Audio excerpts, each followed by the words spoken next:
அவருக்கு கல்யாணம் ஆகலை அப்படிலாம் இல்லை. அவர் விட்டுட்டு போன பசங்க தான் அவங்கெல்லாம். பாகிஸ்தானுக்கும் அடி வந்ததுன்னா அப்துல் கலாம் சாரோட பசங்க தான். நான் சொன்ன 2 பசங்க தான் வைப்பாங்க. எழுதி வச்சுங்க. அவருக்கு பசங்கள்லாம் இருக்காங்க. பாகிஸ்தானில் பிறந்து பாகிஸ்தான்லேருந்து பெரிதாக வளர்ந்த இஸ்லாமியர் உறங்குகிறார் எழுதியிருந்தான். அந்த கல்லை உடைச்சிட்டான். ஏன்னா ஜாதி. அவர் இஸ்லாமியர் கிடையாது, அவர் இஸ்லாமியில் ஒரு ஜாதியில் இருக்கார், அதனால அவர் இஸ்லாமியர் கிடையாது அப்படின்னு இவங்க முடிவு பண்ணிட்டானுங்க. என் ஊரை பற்றி கதை எடுத்தது படம் எடுத்திருக்கேன், எங்களுக்கு பர்சன்டேஜ் கொடு அப்படின்னு கேட்குறான். இன்னும் படம் பிடிக்கலையே, இஸ்லாமுக்கு எதிராக எடுக்கப்பட்ட படம் தானே. இந்த ஆர்மகடான்னு ஒரு படம் வந்தது. அதில் பிரசிடென்ட் ஸ்பீச் பார்த்தா சில்லறையெல்லாம் வாரி அடிச்சிருக்கோம் நாங்கள் சின்ன வயசில் காலேஜ் படிக்கும் போது. அப்புறமா ஜோ பைடன் பேச கேட்கும் போது ஐயோ என்னடா இப்படி இருக்கேன்றது. அவ்வளோதான். பாகிஸ்தானை இஸ்லாமிய நாடு என்று கருதி 8 கப்பல்களை கொடுத்தது. அந்த 8 கப்பல்களையும் பாகிஸ்தான் அமெரிக்காவுக்கு தான் கொடுத்தது. துரந்தர்னா லாயல். அந்த லாயல்ட்டியில் 1% பாகிஸ்தானுக்கு இருந்ததுன்னா இந்த வேலையை அவன் செஞ்சிருப்பானா? இஸ்லாம் மேல போகுது அப்படின்னா பாகிஸ்தானோட இஸ்லாமை நீங்க சேர்த்தீங்கன்னா இந்த பிரச்சனையெல்லாம் நம்ம பேசிட்டு இருக்கோம். பாகிஸ்தான்ல இஸ்லாம் எடுத்துருங்க, இந்த பிரச்சனையே கிடையாது. இது உலகத்துக்கே பிரச்சனை. இவ்வளவுதான் வித்தியாசம் இந்தியாவுக்கும் பாகிஸ்தானுக்கும். இதற்கு மேல் அவங்க முடிவு பண்ணிக்கிட்டோம்.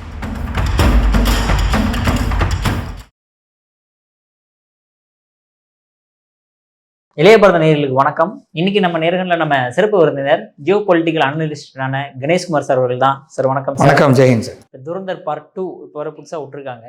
வெளிநாட்டுகளில் எதிர்ப்புகள் தெரிவிச்சா கூட சரி சார், இந்தியாவில் இருக்கிறவங்களே இது ஒரு சார்பு உள்ள படம், இது மதத்தை எதிரான படம், அதாவது எலெக்ஷனுக்காக கொண்டாடப்பட்ட படம். எந்த இடத்துல மதத்தை சொல்லியிருக்காங்கன்னு சொல்லுங்களேன். அந்த படத்தை நான் பார்த்தேன். பாகிஸ்தானோட ஐடியாலஜி அதுதான். நான் ஒன்னே ஒன்று மாத்திரம் சொல்றேன். பாகிஸ்தானையும் இஸ்லாமியும் முதல்ல ஒன்னா வச்சு பேசாதீங்க. பாகிஸ்தானையும் இஸ்லாமியும் ஒன்னா வச்சு பேசுறதுன்றது ஒரு மதத்தை உண்மையிலேயே கொச்சப்படுத்துற. யாரு கொச்சப்படுத்துறாங்க அப்படின்னா பாகிஸ்தானையும் இஸ்லாமியும் ஒன்னா வைத்து பேசினா அவன் தான் கொச்சப்படுத்துறான். ஏன்னா இப்ப கொஞ்ச நேரத்துக்கு முன்னாடி நான் சொன்னேன், ஈரான் நாடு பாகிஸ்தானை இஸ்லாமிய நாடு என்று கருதி 8 கப்பல்களை கொடுத்தது. அந்த 8 கப்பல்களையும் பாகிஸ்தான் என்ன செய்தது? அமெரிக்கா கிட்ட கொடுத்தது. இதுல இஸ்லாமுக்கு அதாவது துரந்தர்னா லாயல் அர்த்தம், ஓகேவா? அந்த லாயல்ட்டியில 1% பாகிஸ்தானுக்கு இருந்ததுன்னா இந்த வேலையை அவன் செஞ்சிருப்பானா? சரி, அவன் மக்களுக்குள்ளேயே லாயலா இருந்தானா? பலூச்சிஸ்தான் இப்படி இருக்குதே, சிந்து தேஷ் தனியா கேட்கறானே, நார்த் வெஸ்ட் ப்ராவின்ஸ் கேட்கறானே. முதல்ல உங்க ஊருக்குள்ள இருக்கிற அந்த இஸ்லாமிய மதத்திற்குள்ள இருக்கக்கூடிய சில ஜாதிகளை வைத்து நீங்கள் செய்யக்கூடிய அந்த அரசியலை நீங்க முதல்ல மாத்திருக்கீங்களா? சரி, சயின்ஸ் அண்ட் டெக்னாலஜி நீங்க வளர்த்திருக்கீங்களா? என் ஊர்ல இஸ்லாமியர் அப்படின்னு சொல்லப்பட்ட அவர் இஸ்லாமியர்லாம் நாங்க பார்க்கல, கிடையாது, ஓகேவா? அவரை நாங்க இன்னைக்கும் மக்களின் ஜனாதிபதி அப்படின்னு பார்த்தது. எவ்வளோ ஜனாதிபதி வந்தாங்க போனாங்க. இன்னைக்கும் மக்களின் ஜனாதிபதின்றது அப்துல் கலாம் சார் தான். ஐயா அவரை விட்ட வேற யாரும் கிடையாது. அவர் இறந்த போது எல்லாருமே அழுதாங்க. அவரை நாங்க இஸ்லாமியரா பார்க்கல, ஓகேவா? அவர் ஒரு நாட்டின் அணுசக்தி விஞ்ஞானி, அவருடைய இஸ்ரோல ஒரு சயின்டிஸ்ட் தான். அவருடைய மகன்கள் தான் இன்னைக்கு இந்தியாவை காப்பாற்றி கொண்டிருக்கிறார்கள். அவர்களுடைய மகன்களின் பேர் நான் சொல்றேன், பிருத்திவி, அக்னி. ஆமா சார். அவருக்கு கல்யாணம் ஆகலை அப்படிலாம் இல்லை. அவர் விட்டுட்டு போன பசங்க தான் அவங்கெல்லாம்.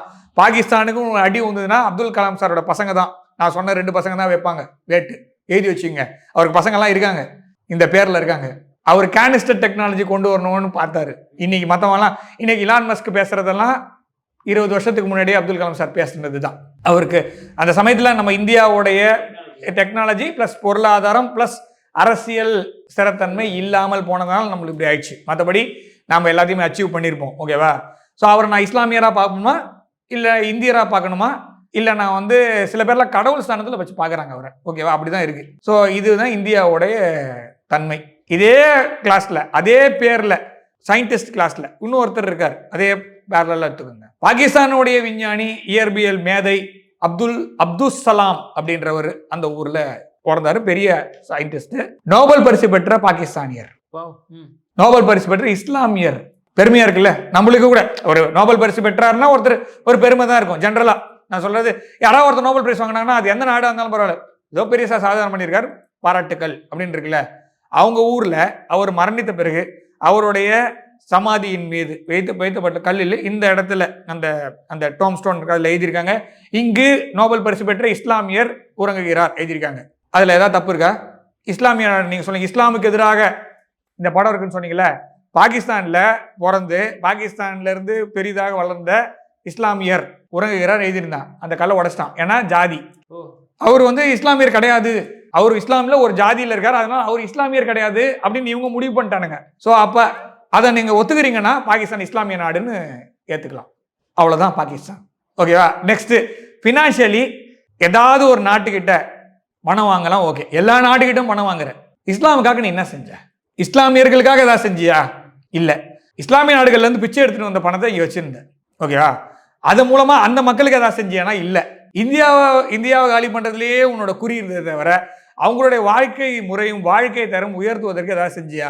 எதுவும் கிடையாது. இந்தியாவுடைய எந்த ஒரு மதத்தை சார்ந்தவராக இருந்தாலும் சரி, எந்த ஒரு இனத்தை சார்ந்தவராக இருந்தாலும் சரி, அமெரிக்காவில் இருக்கக்கூடிய எல்லா தொழில் நிறுவனங்களையும் நம்ம பெரிய ஆளாக இருக்கோம். உலகம் முழுக்க எல்லா இடத்துலையும் இருக்கும்.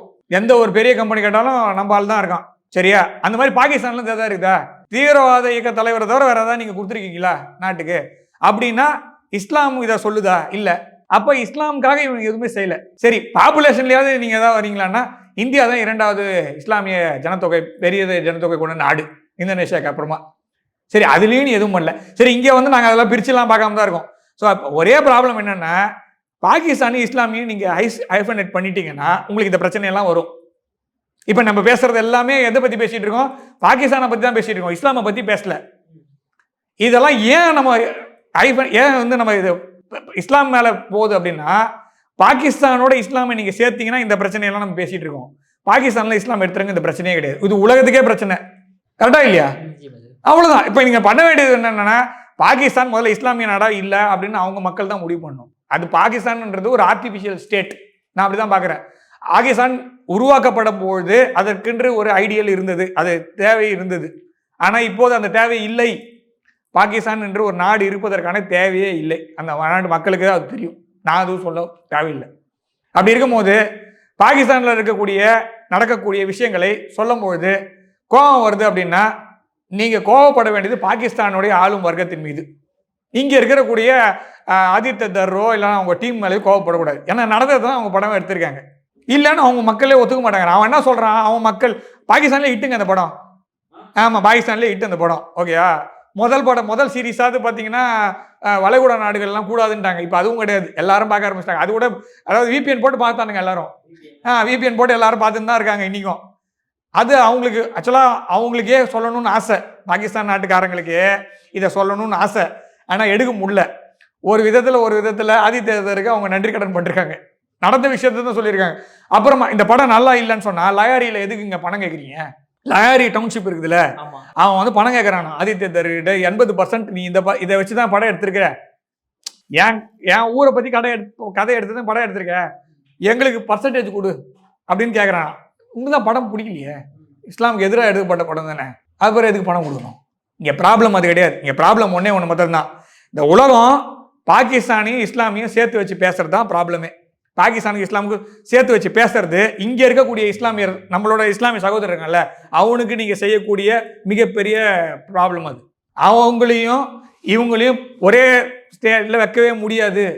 அது வச்சு பேசி தான் இந்த அளவில் கொண்டு வந்து விட்டுருக்காங்க. அது கிடையவே கிடையாது. அஜித்குமார் டோவல் அவர்களுடைய வார்த்தையிலே சொல்லணும்னா, இவங்க இங்கே இருக்கக்கூடிய இஸ்லாமியர்கள் விக்டிம். அங்கே இருக்கக்கூடிய ஆளும் வர்க்கத்தினால், பாகிஸ்தானில் இருக்கக்கூடிய ஆளும் வர்க்கத்தினால், அவர்கள் பேசக்கூடிய வார்த்தையினால், அவங்க செட் பண்ண நரேட்டிவ்னால் இங்கே இருக்கக்கூடிய இஸ்லாமியர்கள் பாதிக்கப்படுகிறார்கள். இதுதான் பிரச்சனை, வேற எதுவுமே கிடையாது. 1947 ஆகஸ்ட் மாதம் 14ஆம் தேதியிலேருந்து இதுதான் நடந்துட்டு இருக்கு. இவங்கெல்லாம் இங்கே இருக்கிறேன்னு சொல்லி முடிவு பண்ணி இங்கே இருக்காங்க. இவங்களுடைய பேரை கெடுக்கிறதுக்காக அங்கேருந்து வேலை நடந்துட்டு இருக்கு. இது பாகிஸ்தான் இது காலங்காலமாக செஞ்சுட்டு இருக்கக்கூடிய விஷயம்தான். இதனால் இங்கே இருக்கக்கூடிய அமைதி தான் கெடுது. இந்த படம் துரந்தர் படம் வந்து இஸ்லாமுக்கு எதிராகலாம் இல்லை, பாகிஸ்தானுக்கு எதிராக இல்லை. பாகிஸ்தானில் இருக்கக்கூடிய ஆளும் வர்க்கம் என்ன நடந்துக்கிறாங்க, அவங்களுடைய எண்ணம் என்ன, அவங்களோட செயல்பாடு என்ன, அவங்க மக்களை அவங்க நடு ரோட்டில் விட்டுட்டு இந்தியாவை காலி பண்ணுறதுக்கு என்னென்ன வேலை செய்கிறாங்க அதை தான் படமாக எடுத்திருக்காங்களே தவிர, இதில் வந்து நீங்கள் பெருசாக பேசுகிற மாதிரி இஸ்லாமுக்கு எதிராகவோ இல்லை இங்கே இருக்கக்கூடிய இஸ்லாமியர்களுக்கு எதிராகவோ எதுவுமே இல்லை. அப்படிதான் இருக்குது. வளைகுடா நாட்டில் இருக்கவங்களும் இது ஒத்துக்கிறாங்க. இங்கே இருக்கக்கூடிய சில பேர் எப்பவுமே 10% 5% நீங்கள் வந்து ஸ்டாட்டிஸ்டிக்ஸ் போட்டிங்கன்னா, புள்ளியியல் துறையில் கொஞ்சம் பணியாற்றுவதான சொல்ல 5% எப்பவுமே நீங்கள் அதை கொடுத்து தான் ஆகணும். அதை கொடுத்துருங்க. அவ்வளோ 2% எவ்வளோ பேர், 1% கூட இருக்காது எனக்கு தெரிஞ்ச வரைக்கும். ரொம்ப ஃபியூ பீப்புள் தான் இதை ப்ராபகண்டான்னு இவங்க எடுக்கும்போது ஜென்ரலா ப்ராபகண்டான்றது சில சமயத்தில் ஹாலிவுட் எல்லா படமும் ப்ராபகண்டா தான். ஆமாம் சார். ஓகேவா? நாம் நிறைய படம் பார்த்துருக்கோம். நிறைய ஹாலிவுட் படம்லாம் பார்த்தீங்கன்னா இந்த ஆர்மேகடான்னு ஒரு படம் வந்தது. அதில் பிரசிடென்டோட ஸ்பீச் பார்த்தா சிலுத்து போய் சில்லறையெல்லாம் வாரி அடிச்சிருக்கோம் நாங்கள் சின்ன வயசில் காலேஜ் படிக்கும் போது. அப்புறமா ஜோ பைடன் பேச கேட்கும் போது ஐயோ என்னடா இப்படி இருக்கேன்றது அவ்வளோதான். அதே மாதிரி ஆப்ரேஷன்ஸ் எல்லாம் பார்த்தீங்கன்னா படம்லாம் பயங்கரமாக இருக்கும். ஹாலிவுட் படம் இந்த எக்ஸிக்யூட்டிவ் டெசிஷன் படம்லாம் பேசுறது ஆக்டிவிட்டிலாம் ஈரானில் இப்போ நடக்கிறது பார்க்கும்போது டேய் தப்பு பண்ணிட்டியாடா செவ்வாழ மாதிரி தான் இருக்கும். ஸோ அதனால் ப்ராபகண்டா எல்லா ஊர்லேயும் பண்ணுவாங்க. What if it is propaganda movie இருந்துட்டு போட்டுமே, இதில் என்ன நான் கேட்குறேன் ப்ராபகண்டா மூவியாக இருக்கட்டுமே என்னப்பா அந்த கேள்வி தான் நான் இந்தியர்கள் கேட்கணும். அவன் இவ்வளோ காரியம் பண்ணிட்டு இருக்கான், அவன் ஊர்லேயே அவன் சரியா சரி இப்போ இந்தியா மேலே இவ்வளோ வைக்கிறான்ல, 10 வருஷத்தில் இந்தியா வளர்ந்துருச்சு, இவன் என்ன வளர்த்தான்? இவன் சரி இந்தியா அடக்குமுறை பண்ணுது, நீ என்ன பண்ணிட்டு இருக்க? உன் ஊரில் நான் சொன்ன எக்ஸாம்பிள்ஸ்லாம் பார்த்தீங்கன்னா இஸ்லாமிய மக்களே அங்கே கஷ்டத்தில் தான் இருக்காங்க. ஒரு 10-15 கம்யூனிட்டி இருக்குது, ஒரு 2 ஸ்டேட் இருக்குது, அதுதான் ஃபுல்லாக கண்ட்ரோல் பண்ணிட்டு இருக்கு. பலூச்சிஸ்தான் மாகாணம் இருக்கு இல்லையா பாகிஸ்தானில், பலூச்சிஸ்தான் தனி நாடு அவங்க கேட்குறாங்க. பலோச் பிரதர்ஸ் பார்த்துப்பாங்க கொடுங்க. ஸோ அந்த 60% நிலப்பரப்பை கொண்டது பாகிஸ்தானோட 40% ஒரு 50% நிலப்பரப்பை கொண்டது. அவங்களோட ரெப்ரசன்டேஷன் எவ்வளோன்னு பாருங்க, ஒன்றுமே கிடையாது. பஞ்சாப்னு தமாத்துண்டு மாகாணம் இருக்குது, பாகிஸ்தான் பஞ்சாப், நம்ம ஊரில் பாகிஸ்தான் பஞ்சாப், அங்கே தான் நிறைய ரெப்ரசன்டேஷன். ஏன் சரி அங்கேயாவது டெவலப்மெண்ட் வந்ததா? இல்லை. ஸோ இவ்வளோதான் விஷயம். இங்கே இந்த துரந்தர் ப்ராபகண்டா இல்லையான்றது இந்திய மக்கள் முடிவு பண்ணிட்டாங்க. ஒரு 10 பேர் சொல்கிற ரிவ்யூலாம் இனிமேல் செல்லாது. ரிவ்யூ கொடுக்குறவங்களே திருந்திட்டாங்க நிறைய பேர், எல்லா ரிவ்யூ கொடுக்குறாங்க. இது மத்திய கிழக்கு நாடுகளில் பெரிய ஹிட். பாகிஸ்தான்லேயே நான் சொன்னேனே சில பேர் வெளிப்படையாக சொல்ல முடியலனாலும் பாகிஸ்தான்லேயே இது பெரிய வெற்றி படம் தான். இது மேபி அவங்க ஊரில் தேட்டரில் ஓட்டியிருந்தாங்கன்னா தெரிஞ்சிருக்கும். எல்லாரும் VPNல பார்த்துட்டு தான் இருக்காங்க இந்த படத்தை. பார்ட் 1 பார்ட் 2 நல்லா தான் இருக்குது. அதில் இஸ்லாமுக்கு எதிராகவோ ஒரு தரப்புக்கு எதிராகவோ முக்கியமாக இந்தியாவில் இருக்கக்கூடிய இஸ்லாமிய சகோதரருக்கு ஏதாவது இதுவும் இல்லை. பாகிஸ்தானில் இருக்கக்கூடிய நடைமுறை வாழ்க்கையும் அவங்களோட வாழ்க்கை தரத்தையும் இந்த படம் பிரதிபலித்திருக்கிறது. இது கஷ்டமாக இருக்குது, இது நரேட்டிவ் நீங்கள் நினச்சிங்கன்னா மாற்ற வேண்டியது பாகிஸ்தானுடைய இருக்கக்கூடிய மக்களின் வாழ்க்கை தரம். நாமெல்லாம் எதுவும் மாற்ற வேண்டாம், அவ்வளோதான். ஸோ இந்தியாவுடைய என்ன சொல்கிறது, இந்தியாவுக்கு ஆதரவாக இருக்கும் பாகிஸ்தானில் இருக்கும் அன்னோன் கன்மனுக்கு வேணால் நன்றி சொல்லிக்கலாம், வேறு எதுவும் பண்ண முடியாது, அவ்வளோதான். வேற எதுவும் சொல்றதுக்கு இல்லை. அவன் எந்த பக்கத்துல இருந்து வரானா எந்த பக்கத்துல இருந்து வரான்னு நமக்கு தெரியாது. மொத்தத்துல சொன்ன மாதிரி அந்த அன்னோன் இப்ப ரீசெண்டா கூட மசூத் அசருடைய சகோதரர் பாவம், என்ன பண்றது, விடுங்க, எல்லாம் நடக்கணும், நடந்ததுதான் என்ன பண்றது. அன்னோன் தான் அது. நீங்க அந்த படத்திலே ஒரு வசனம் வரும், அந்த படத்தை நான் ஸ்பாய்லரா சொல்லல, ஒரு ஆள்கிட்ட அந்த அந்த மெயின் கேரக்டர் சொல்லும், நான் இந்த லிஸ்ட்டு அவங்க பார்த்தோம், இந்த லிஸ்ட்டில் இருக்கிறேன், எவனா ஒருத்தன் நல்லவன் சொல்லு, நான் பண்ணது தப்பு நான் ஒத்துக்கிறேன், அவ்வளோதான், அதுதான் படம். ஸோ அதுதான் அந்த வசனம் ரொம்ப முக்கியமான ஒரு வசனம். நான் கொடுத்த லிஸ்ட்டில் இருக்கிறவன் ஒரே ஒருத்தன் நல்லவன் சொன்னாலும் நான் பண்ணது தப்பு நான் ஒத்துக்கிறேன். ஆனால் அது இல்லை, அதுதான் இந்த நேற்று சத்தம் மாத்திரம் என்ன ரொம்ப நல்லவனா, யாரும் சாவடிக்கிறதுக்கு தானே உட்காந்துருக்கான், அவன் செத்துட்டான், அவ்வளோதான், அப்படி தான் எடுத்துக்கணும். அதே மாதிரி இப்போ அந்த துரந்தர் ஃபர்ஸ்ட் பார்ட்ல பார்க்கும்போது நம்மளோட ஸ்பை ஒருத்தர் அங்கே மாட்டிருப்பாப்ல, ஹீரோ இல்லை இன்னொருத்தர், அவர் அதெல்லாம் கொக்கி போட்டு ரொம்ப கொடுமையால சார். நான் கொஞ்ச நேரத்துக்கு முன்னாடி பேசும்போது 100 துண்டா வெட்டுறதுன்னு இந்தியா மாத்திரம் இல்லை, இந்தியர்களுக்கும் ட்ரீட் பண்ணுவாங்களா? ஆமா, ஒருவேளை சார் அவங்களோட ஸ்பை நம்ம கையில மாட்டினா நாமளும் இப்படிதான் ட்ரீட் பண்ணுவோமா? இங்க பாருங்க, அதுக்குள்ள நம்ம போக முடியாது. ஏன் முடியாது அப்படின்னா, நீ எப்படி என்ன ட்ரீட் பண்றியோ நான் உன்னை அப்படிதான் ட்ரீட் பண்ணுவேன். இந்தியா அந்த அளவுக்கு மோசமா இருக்குமானா எனக்கு ஒரு அளவுக்கு சந்தேகம் இருக்கிறது. ஏன்னா ஓரளவுக்கு தர்மத்துக்கு கட்டுப்பட்ட நாடு. ஒரே ஒரு எக்ஸாம்பிள் நான் சொல்கிறேன். 1971 வார், 1971ஆம் வருடம் நடந்த போரின் பொழுது பங்களாதேஷில் மொத்தமாக சுற்றி போட்டு பிடிச்சிட்டோம். எவ்வளோ பேரை பிடிச்சோம்? லட்சக்கணக்கில் 93,000 பேர் பிடிச்சோம். 93,000 பிரிசனர்ஸ் ஆஃப் வார். ஓகேவா? அத்தனை பேரும் ஊருக்கு போயிட்டானா, அத்தனை பேர் ஊருக்கு போனான். அவன் சாப்பிட்றதுக்கு இந்தியாவில் இருக்கிறவன் அத்தனை பேரும் ஸ்டாம்ப் வாங்கினான். அவனுக்கு சோறு 93,000 பாகிஸ்தான்காரன் 3 வேளை சாப்பிட்றதுக்கு. இங்கே தமிழ்நாட்டிலேருந்து காஷ்மீர்லேருந்து வடகிழக்கு மாநிலங்கள்லேருந்து அத்தனை பேரும் ஸ்டாம்ப்பு பணம் கொடுத்து அவனுக்கு சோறு போட்டு ட்ரெயினில் ஏற்றி கொண்டு போய் விட்டோம். எவ்வளோ பேர்? 93,000 பேர். அவனுக்கு நோய் வரக்கூடாது, அவன் அடிபடக்கூடாது, எதா ஆயிடுச்சுன்னா பிரச்சனை, அத்தனை பேர் கொண்டு போய் விட்டோமா? 3 மாதம் கழிச்சு நம்மளுடைய மாண்புமிகு ஃபீல்டு மார்ஷல் அவங்க ஊர் மாதிரி ஃபெயில்டோ ஃப்ராடோ கிடையாது. நின்று ஜெயிச்ச சிங்கம் சாம் மானக்ஷா பாகிஸ்தான் போகிறார். அங்கே ஒரு சோல்ஜர் வந்து நன்றி சொல்கிறான், சார் நான் என் ஊருக்கு வந்துட்டேன், நீங்கள் தான் காரணம், என்னை ஒழுங்காக நடத்துனாங்க சார் உங்கள் ஊரில். பாகிஸ்தான் நாட்டில் ஒரு சோல்ஜர் பர்மிஷன் வாங்கி இந்தியாவுடைய ஃபீல்டு மார்ஷல் சாம் மானக்ஷா கிட்ட சொன்ன வார்த்தை இது வரலாற்றில் இருக்குது, நீங்கள் படித்து பார்த்துக்கோங்க. எங்கள் ஊரில் உங்கள் மாதிரி ஒருத்தர் இருந்தால் நாங்கள் ஜெயிச்சிருப்போம் சார் அப்படின்ற ஒரு வார்த்தையை சரி நடந்தது. சரி, இது வந்து ஒரு பக்கம் 93,000. நம்ம சைட்லேருந்து 54 பேர் அந்த சைடில் மாட்டினாங்க. அவங்கள பற்றி எங்கேயாவது படிச்சிருக்கீங்களா? நீங்கள் படிச்சிருக்க மாட்டோம். அந்த 54 பேர் என்ன ஆனாங்கன்னு இன்னி வரைக்கும் தெரியாது. எக்ஸ்சேஞ்ச் ஆஃப் பிரிசனர்ஸ் மட்டும் தான் அந்த வேர்டு பார்த்தா அவ்வளோதான். 93,000 பேர் நம்ம இங்கேருந்து அனுப்பிச்சோன்னு சொன்னல, அப்போ 54 பேர் அங்கேருந்து திருப்பி அனுப்பணும்ல, அனுப்பலை. அவங்க என்ன ஆனாங்கன்னே தெரியாது. அவங்க 54 பேர் காணாமலே போயிட்டாங்க. மிஸ்ஸிங் இன் ஆக்ஷன் அப்படின்னு தான் இருந்தது. அவங்களோட சொந்தக்காரங்களுக்கெல்லாம் செய்தி வரும்னு சொல்லி அப்படியே விட்டாங்க. ஒரே ஒரு விஷயம் என்ன தெரியுமா, ஜியா உல்லக் அவரை ஜெயிலில் போடுறாங்க. அது பக்கத்து செல்லில் கத்துற சத்தம் கேட்டுது. அந்த கத்துற சத்தம் வந்து அந்த 54 பேருடைய சத்தம் அப்படின்னு ஒரு பதிவு பார்க்க முடியுது. இவ்வளோதான் வித்தியாசம் இந்தியாவுக்கும் பாகிஸ்தானுக்கும். இதற்கு மேல் அவங்க முடிவு பண்ணிட்டோம். சில நாடோடைய மோடஸ் ஆப்பராண்டி இப்படி தான் இருக்கும், சில நாடோடையது இந்த மாதிரி இருக்கும். ஓகேவா? நிறைய சோல்ஜர்ஸ் இதெல்லாம் நம்ம பேசிகிட்டே போகலாம். ஆனால் பாகிஸ்தான் செய்த செயலுக்கான பலனை அறுவடை செய்தே தீர வேண்டும். அதை கண்டிப்பாக செய்வாங்க அப்படின்றது தான் என்னுடைய பதிலாக இருக்கும். ஆனால் அந்த 54 பேரை திரும்ப கொண்டு வர்றதுக்கு அதாவது அப்போது இருந்த அரசாங்கம் முடிவு எடுக்கவில்லை. அதற்கான ஆக்ஷனும் எதுவும் செய்யலை. ஒரு பக்கம் சக்ஸஸ் பிடிச்சி கொடுத்துருக்காங்க, நான் இல்லைன்னு தான் சொல்ல.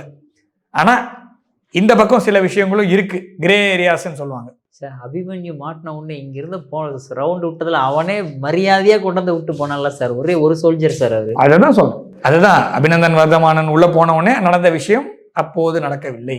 அப்புறம் Shimla agreement there forgot in times. Sir உங்கள் அற்புதமான கருத்துக்களை இளையபெருடன் பகிர்ந்ததற்கு மிக்க நன்றி சார். வந்தே மாதரம் சார்.